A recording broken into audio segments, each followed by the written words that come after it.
The Cajuns, the history of the French-speaking ethnic group in Canada and Louisiana. Written by Charles River editors. Narrated by Scott Clem. Introduction. Deep within the bayous and swamps of Louisiana resides a population descended from an exodus.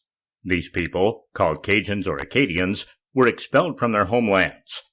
Persecuted and homeless, they traveled hundreds of miles south in search of a new home and ultimately settled in the Pelican State, where they made new lives for themselves free from their British conquerors. Though not always warmly welcomed, they were accepted, allowing them to practice their different culture amidst their new neighbors.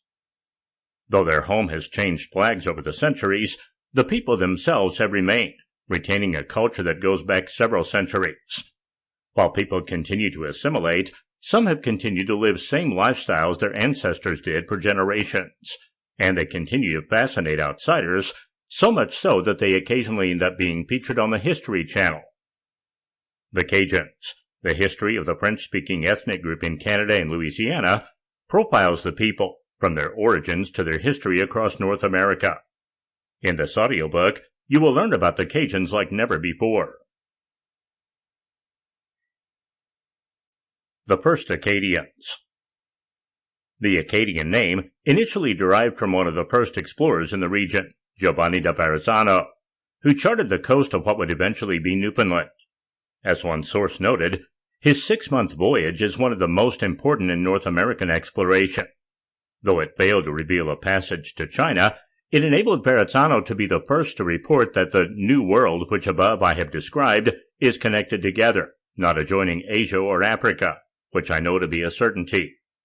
Here is reasoning based on experience, freed from the ancient teaching of the schools that the Atlantic bathed both European and Asian shores. Verrazzano had, in fact, joined Canada to the rest of America, to the New World. The letter concludes with a cosmographical description of the voyage, including detailed nautical and astronomical data, which demonstrate Verrazzano's mastery of the scientific methods of the day.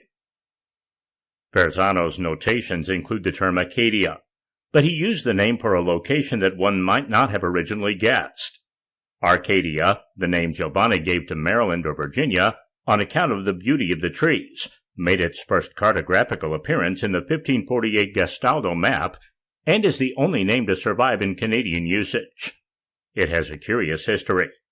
In the 17th century, Champlain fixed its present orthography, with the R omitted, and Ganong has shown its gradual progress northwards, in a succession of maps.